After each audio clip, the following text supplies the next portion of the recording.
Hello students, आज हम अपनी क्लास को आगे बढ़ाते हैं। 9th क्लास ये हमारी है। 9th क्लास हम लेने जा रहे हैं, जिसमें हम वेपर प्रेशर पढ़ रहे थे कि विलयन का वाष्प दाब किस तरह से बताया जाता है। तो बेटा, विलयन के वाष्प दाब को बताने के लिए मैंने एक इक्वेशन दी थी कि विलयन का वाष्प दाब घटक 1 के शुद्ध अवस्था में वाष्प दाब और घटक 2 के शुद्ध अवस्था में वाष्प दाब और किसी एक घटक के मूलांश के साथ इस समीकरण के अनुसार दिखाया जाता है, जहाँ P1 नॉट शुद्ध अवस्था में वाष्प दाब है, P2 नॉट घटक 2 का शुद्ध अवस्था में वाष्प दाब है, X1 घटक 1 का मूलांश है और P2 फिर से वही घटक 2 का आंशिक वाष्प दाब, ठीक है, शुद्ध अवस्था में, सॉरी। और ये है टोटल विलयन का वाष्प दाब, जो एक सरल रेखा की समीकरण के अनुसार बदलता है या दिखाया जाता है। क्लियर? तो यहाँ पर इस समीकरण पे मैंने बताया था कि इस क्लास में हम इस पर बेस्ड न्यूमेरिकल प्रॉब्लम को लेंगे। तो जैसे एक एनसीईआरटी की ही न्यूमेरिकल प्रॉब्लम है, मैं आपको बता देता हूँ वो प्रॉब्लम क्या है। तो वो प्रॉब्लम है 2.8 प्रॉब्लम है। द वेपर प्रेशर, क्वेश्चन कहता है the vapour pressure of pure liquid A, यानी एक विलयन है जिसमें 2 घटक मौजूद है, घटक ए और वह घटक बी, 2 घटकों से मिलकर वो विलयन बना हुआ है। और इनके फिर कह रहा है प्रश्न कि तो एक द्रव ए तथा बी से के वाष्प दाब 450 से 700, एक का है 450 और एक का है 750 mm ऑफ Hg। ये हमको दोनों घटकों के वाष्प दाब है। तो डेफिनेटली ये ए और बी के दिए हैं, तो ये कौन से होंगे? शुद्ध अवस्था में होंगे, ठीक है। फिर प्रश्न कह रहा है and 700 mm of Hg respectively at 350, एक का 750 नहीं, केवल 700 लिखा है, 700, ठीक है, 350 केल्विन पे। Find out the composition of the liquid mixture if total vapour pressure. और विलयन का कुल दाब कितना दिया है? विलयन का कुल दाब दिया है 600 mm ऑफ Hg। ये विलयन का कुल दाब लिखा है, ठीक है। अब प्रश्न ने पूछा है कि अब इस विलयन के अंदर प्रत्येक घटक का संगठन बताओ। यानी प्रश्न ने क्या पूछा है? प्रत्येक घटक का संगठन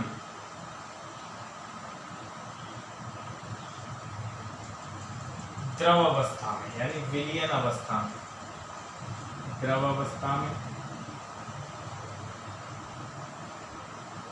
ओके। और दूसरा भी पूछा है विलयन का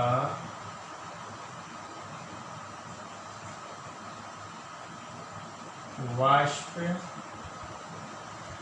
अवस्था में संगठन भी बताना है, ठीक है। ये 2 प्रश्न आपसे पूछे। पहले प्रश्न को अच्छे से समझ लो कि भाई एक द्विअंगी विलयन है, और द्विअंगी विलयन क्या होता है? जो 2 घटकों से मिलकर बना होता है, जिसमें एक घटक है ए और दूसरा घटक है बी, ठीक है। घटक 1 का वाष्प दाब 350 केल्विन पर 450 mm ऑफ Hg और घटक बी का 700 mm ऑफ Hg। जब इन दोनों घटकों को हम मिक्स करते हैं तो उस विलयन का वाष्प दाब 600 mm Hg हो जाता है। तो प्रश्न पूछ रहा है कि प्रत्येक घटक, यानी हमने इनको कितना कितना लिया, इनकी सांद्रता क्या है। तो सांद्रता बताने के लिए आपको के पास अब ये इक्वेशन है, इसमें देखो ये सांद्रता ही तो है। घटक 1 का मूलांश क्या है? उसके उस विलयन में घटक 1 की सांद्रता है। तो मैं इसी इक्वेशन को इस प्रश्न के लिए कन्वर्ट करता हूँ। तो मुझे PS दे रखा है 600 mm Hg, एक घटक तो मैं उसको ए मान लेता हूँ, तो ये ए घटक का शुद्ध अवस्था में वाष्प दाब हो जाएगा। दूसरा घटक बी है तो मैं इसको बी घटक का शुद्ध अवस्था में वाष्प दाब मान लेता हूँ। और ये एक घटक यानी मैंने एक घटक को, पहले घटक को ए माना था, तो ये ए का मूल अंश हो जाएगा और ये बी का शुद्ध अवस्था में वाष्प दाब हो जाएगा।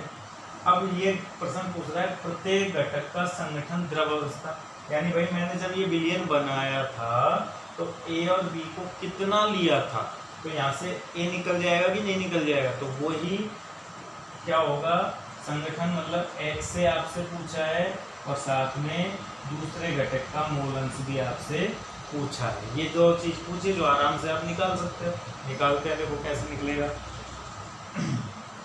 तो हमको विलयन अवस्था में संगठन बताने के लिए एक इक्वेशन में पुट कर देता हूँ, मैं वैल्यूज पुट कर देता हूँ।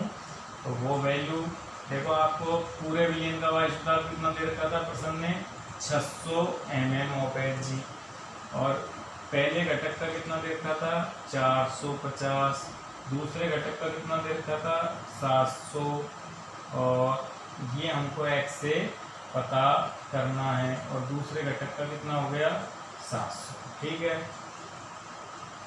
तो अब मैं कैलकुलेट कर लेता हूँ यहाँ से कैलकुलेट करने के लिए मुझे x से कैलकुलेट करना है, तो 700 को मैं पक्षांतरण करके इधर ले आता हूँ, तो 600 माइनस 700, ठीक है, और बराबर ये आ गया। 450 में से 700 गए तो कितने बचे, 250, ठीक है, कितने बच गया भाई 250 बच गया। 600 700 में से गया तो 50 250, ठीक है, 250 हो गया x से, यहाँ से 600 में से ये गया तो 100 बच गया, यहाँ से माइनस का 100, ये भी माइनस का बचेगा, माइनस का 100 बराबर माइनस का 250 x से। तो यानी ये आ गया x से माइनस कैंसिल आउट, x से आ गया 100 बटा 250, ठीक है। तो एक जीरो से, वैसे मैं आपको बता दूं इसमें ये 700 लिखा हुआ था ये प्रॉब्लम में, आगे आपके एनसीईआरटी की बुक में ये 750 लिखा होगा। हर बार मैं इस क्वेश्चन को लेता हूँ तो 750 होगा। तो वैसे तो मैंने इसको प्रश्न के अकॉर्डिंग कर दिया, बाकी अगर हम इसको 750 एग्जैक्टली सही माने तो 750, तो यहाँ भी कितना आएगा 750, तो यहाँ कितना बचेगा, यहाँ बचेगा 150 और यहाँ बचेगा कितना 750 200, तो यहाँ बचेगा 300, ठीक है। तो यहाँ 300 होगा। ये प्रश्न सही प्रॉब्लम ये है, उसमें गलत लिखी हुई थी तो मैंने गलत के अकॉर्डिंग भी इसको सॉल्व किया है, और अब मैं इसको सही के अकॉर्डिंग सॉल्व कर रहा हूँ। तो 300 आएगा ये, तो यहाँ 300 का इसमें डिवाइड करेंगे तो कितना आएगा, माइनस से तो माइनस कैंसिल आउट हो गया, यानी 1/2। तो घटक एक का संगठन यानी उस विलयन के अंदर ए घटक का मूलांश 1/2 है। तो बी घटक का कितना होगा, तो डेफिनेटली हम जानते हैं एक्स ए प्लस एक्स बी का योग इकाई होता है। जब हमको एक्स बी पता करना है तो एक में से एक्स ए घटा देंगे, यानी आपको दूसरा घटक भी कितना मिल गया, 1/2 मिल गया, क्योंकि यहाँ वैल्यू 1/2 रखोगे ना तो 1/2 आ जाएगा, यानी दोनों घटकों का मूलांश उस विलयन में बराबर बराबर मौजूद है। अब सबसे इम्पोर्टेंट चीज़ ये आती है कि भाई इस विलयन में दूसरी चीज़ और पूछे कि वाष्प अवस्था में संगठन भी बताइए। तो वाष्प अवस्था में आप संगठन कैसे बताते हैं, देखिए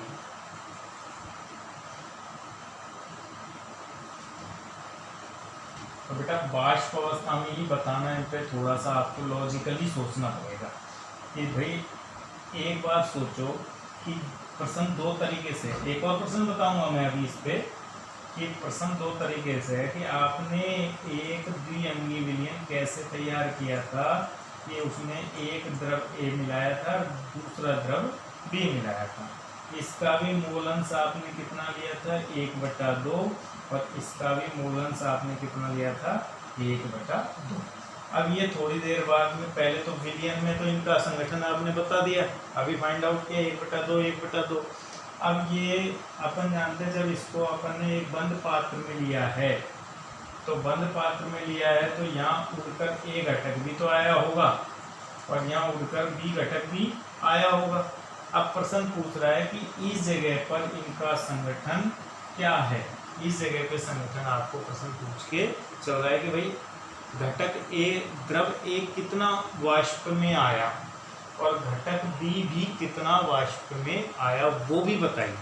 तो हम जानते हैं कि ये वाष्प है और वाष्प अवस्था के अंदर A घटक के द्वारा, शुंग के द्वारा आरोपित दाब है PA। PA को मैं देखो ध्यान से सुन लेना, PA0 तो था A घटक का शुद्ध अवस्था में वाष्प दाब और PB0 भी था घटक B का शुद्ध अवस्था में वाष्प दाब, जो कि हमें प्रश्न ने ये तो दिया था 450 और ये दिया था 750।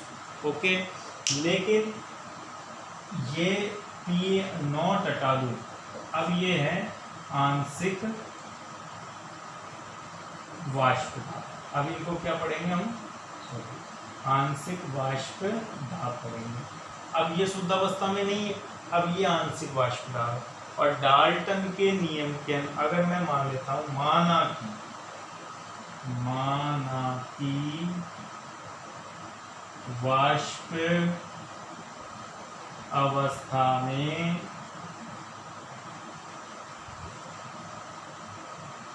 घटक A तथा घटक B के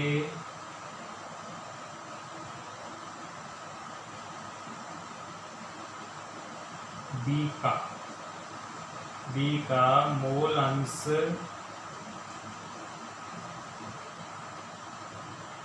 क्रमशः YA तथा YB है। तब सुन लो, मैंने यहाँ विलयन अवस्था में माना है XA और XB, लेकिन मैं इस वाष्प अवस्था में इनके मोल अंश को मान रहा हूँ YA और YB, क्योंकि ये एग्जैक्टली पूरा यहाँ आया, ये तो संभव हो ही नहीं सकता कि भाई पूरा जितना हमने द्रव्य को यहाँ रखा वो पूरा ही उड़ के ऊपर आ गया, पॉसिबल नहीं है। तो जितना भी आया उसको मैंने YA मान लिया कि घटक A का मोल अंश, और इसको भी मैंने मान लिया YB घटक B का मोल अंश। अब मैं यहाँ एक नियम अप्लाई करता हूँ आंशिक दाब नियम अनुसार। कौन सा है, आंशिक दाब। अब मैंने तुमको आंशिक दाब का नियम साम्य अवस्था में भी दिखाया था कि साम्य मिश्रण पर किसी भी गैस का आंशिक वाष्प दाब PA उस घटक के वाष्प अवस्था में मूल भिन्न के समानुपाती होता है, या मैं यूँ कहूँ कि उसका आंशिक वाष्प दाब उस मोल अंश उस घटक का मोल अंश YB इंटू कुल वाष्प दाब PS के गुणनफल के बराबर होता है। यानी घटक A का वाष्प दाब घटक B की वाष्प अवस्था में मूल भिन्न और PS यानी कुल वाष्प दाब के गुणनफल के बराबर होता है। तो यहाँ से अब YB मैं निकालना चाहूँ तो YB बराबर PA अपॉन PS निकल जाएगा। PA अपॉन PS, PA क्या है, तो PA के लिए राउल्ट के नियम से मैंने आपको बताया था, राउल्ट के नियम से PA का फॉर्मूला होता है PA0 XA अपॉन PS, ये राउल्ट के नियम से बताया। तो PA0 कितना है, PA0 हमको प्रश्न में दे रखा है कितना,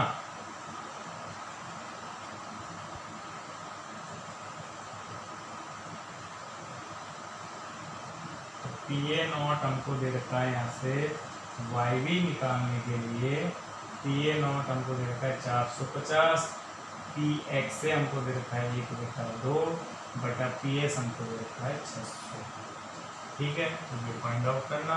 फिर वही है वाई ए निकालने के लिए वाई ए और वाई बी बराबर 1 कर देना।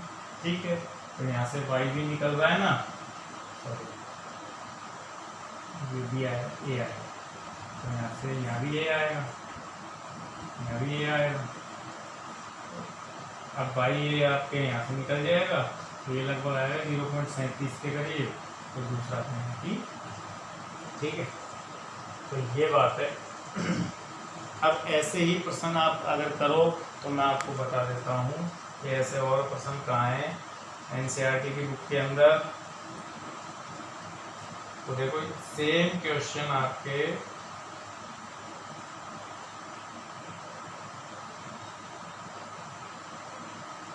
इस तरह का ये एग्जाम्पल और है, एग्जाम्पल नंबर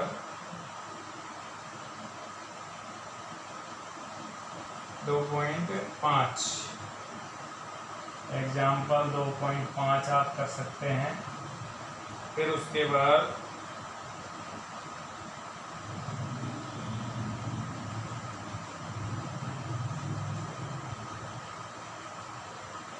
पीछे भी आपके क्वेश्चन है इसमें एक्सरसाइज में।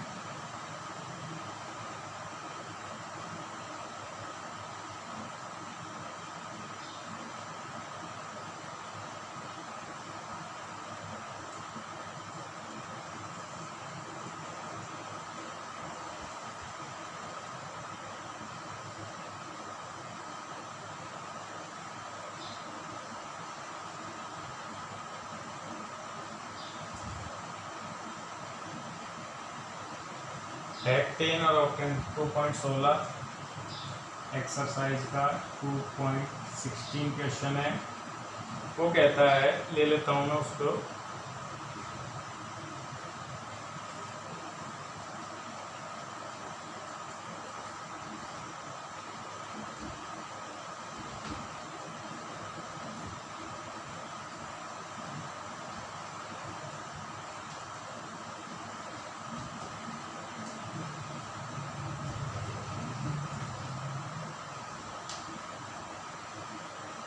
तो 2.16 क्वेश्चन ले रहा हूँ एक्सरसाइज का। ये कहता है हेक्टेन और octane form an ideal solution at 373 kelvin. The vapour pressure of two liquid component. देखो एक सॉल्यूशन, ठीक है, जिसमें अपन दो घटक कौन कौन से मान रहे हैं, एक तो है हेक्टेन और दूसरा है ऑक्टेन। ओके, और हेक्टेन और ऑक्टेन जो एक आइडियल सॉल्यूशन बनाते हैं, इनके प्रेशर दे रखे हैं। इसका तो दे रखा है 105.2 किलो पास्कल। ठीक है, और दूसरा जो है आपके उसका दे रखा है आपके 46.8 किलो पास्कल। ठीक है,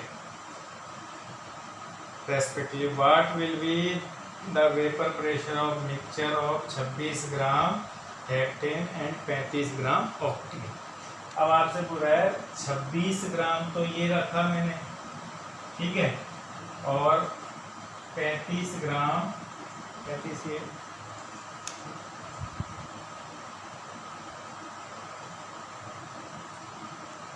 35 ग्राम ऑक्टेन। ठीक है, इनके मिश्रण का पीएस आपको पूछा। ओके, इक्वेशन हमको क्या यूज लेंगे पीएस बताने के लिए? इक्वेशन ऑलरेडी हमारे पास अवेलेबल है, पीएस बराबर पी ए। अब एक घटक में किसको मान लेता हूँ, हेक्टेन को, तो हेक्टेन फिर का शुद्ध अवस्था में, फिर यहाँ दूसरा घटक, तो दूसरा कौन मान लेता हूँ मैं, ऑक्टेन का शुद्ध अवस्था में। फिर मैं यहाँ किसकी मोल भिन्न, क्योंकि पहला घटक इसको माना है तो हेक्टेन की मोल भिन्न ले लेता हूँ, प्लस पी दूसरा घटक यानी ऑक्टेन की शुद्ध अवस्था में वाष्प दाब। अब इसके अंदर हमको क्या क्या अवेलेबल है भाई, हेप्टेन का ये हो गया PH0 और ये हो गया हमारे पास P ऑक्टेन, ऑक्टेन का शुद्ध अवस्था में वाष्प दाब। इनको यहाँ मैं पुट कर देता हूँ, पुट करता हूँ लोग, तो PS बराबर P कितना 105.2 और ये कितना 46.8 और अब मुझे XH और चाहिए और ये हो गया 46.8, ठीक है। लेकिन उससे पहले मुझे PS फाइंड आउट करना है तो मुझे XH भी तो चाहिए।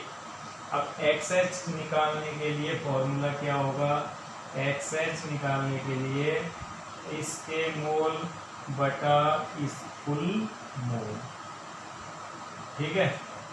मोल अंश निकालने का फॉर्मूला ये है अवयव के मोल बटा कुल मोल, तो वो मुझे चाहिए। अब मेरे पास तो मोल भी नहीं है, 26 ग्राम है, तो हेप्टेन का फॉर्मूला क्या होता है C6H40 और इस ऑक्टेन का फॉर्मूला क्या होता है C8H18, ठीक है। अब इनके मोल द्रव्यमान 6 12 72 और 14 जोड़ो तो 72 और 14 कितने आएंगे 6 7 1 8 86, तो इसका हो गया मूल द्रव्यमान और इसका हो गया कितना 96 और 18, तो 8 दूनी 16 9 1 10 और 1 11, 16 और 9 1 10 और 1 11, 116 हो गया। तो अब मुझे इसके मोल निकालने के लिए क्या करना चाहिए, तो इसके मोल निकालने के लिए मुझे इसकी मात्रा है 26 ग्राम, तो 26 ग्राम में कितने का भाग देना चाहिए 86 का, ये तो इसके मोल हो गए। फिर ये इसके 26 बटा 86 इसके हो गए मोल और ये कितने हो गए आपके 35 बटा 116, ये इसके मोल हो गए। तो यहाँ से हमको क्या मिलेगा XH और इस XH को यहाँ पुट करोगे तो आपको PS की वैल्यू मिल जाएगी। समझ गए क्वेश्चन को, तो इस तरह से ये सॉल्व करना है क्वेश्चन। इसके बाद और भी प्रश्न है वो ले लेते हैं।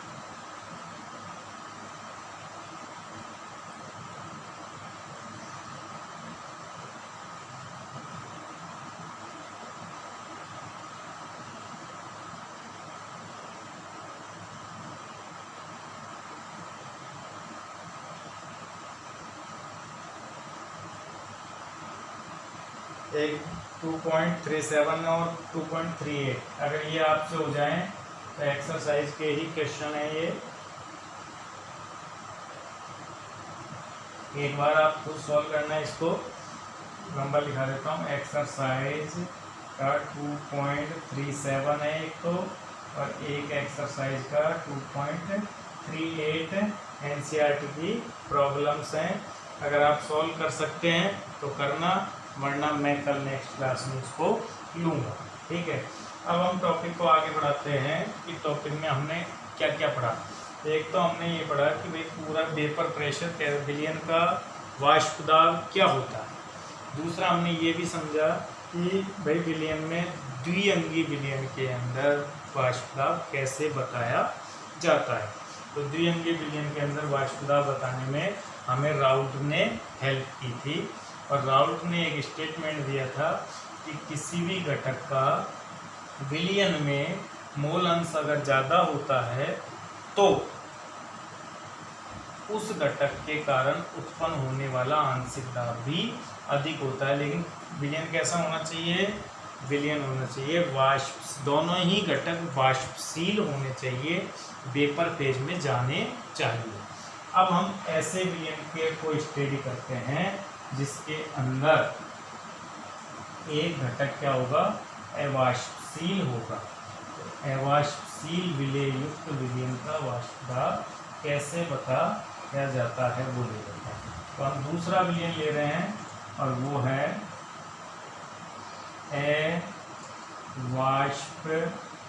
अवाष्पशील विलय युक्त विलयन का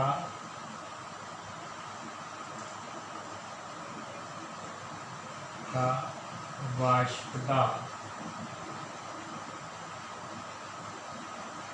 अवाष्पशील विलय युक्त विलयन का वाष्प दाब। इसमें क्या होगा, जैसे हमारे पास अभी तक क्या था, एक विलयन ऐसा था जिसमें दो घटक थे ए और बी। घटक ए बी वेपोराइज होता था, बाष्पीकृत होता था, और घटक बी भी वेपोराइज होता था। लेकिन इस बार क्या है, अवाष्पशील विलय युक्त, तो यहाँ विलय अवाष्पशील है, यानी मैंने इसको विलय मान लिया, तो ये अवाष्पशील है, तो ये विलयन में नहीं जाएगा, ये वाष्प अवस्था में नहीं जाएगा। केवल और केवल वाष्प अवस्था में कौन जाएगा, बी घटक ही वाष्प अवस्था में जाएगा।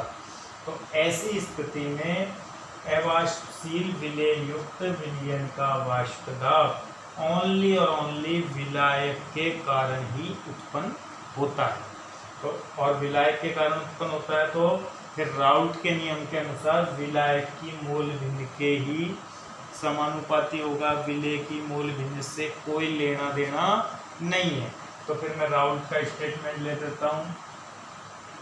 राउल्ट कथन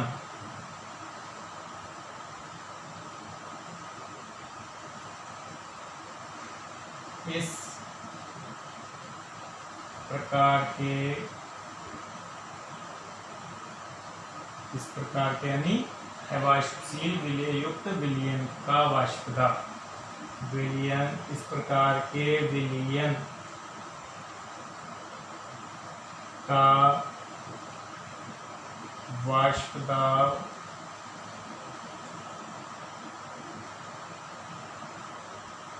केवल विलायक की मोल भिन्न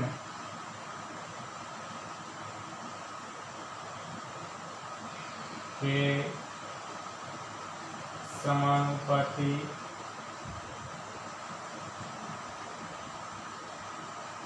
होता है, अर्थात पूरे विलयन का वाष्प दाब जिसे हम PS से डिनोट कर रहे थे, वो केवल विलायक की मोल भिन्न के समानुपाती होता है। तो PS समानुपाती विलायक की मोल भिन्न ये, और इसके लिए समीकरण अगर मैं डिजाइन करूँ तो PS बराबर P0x विलायक, ये हमारे पास एक महत्वपूर्ण समीकरण बन गई। जैसे अवाष्पशील विलय युक्त विलयन के लिए समीकरण आई थी PS बराबर P1 माइनस P2 x विलायक प्लस P2, उसी तरह अवाष्पशील विलय युक्त विलयन के का वाष्प दाब इस समीकरण के द्वारा दिया जाएगा। तो ये महत्वपूर्ण समीकरण हो गए हमारी समीकरण नंबर 2। अब इस पर भी बहुत सारे क्वेश्चन है, इस पर हम वैकल्पिक रूप से कैसे लिख सकते हैं वो भी देखते हैं। ठीक है, तो वो हम देखेंगे लेकिन नेक्स्ट क्लास।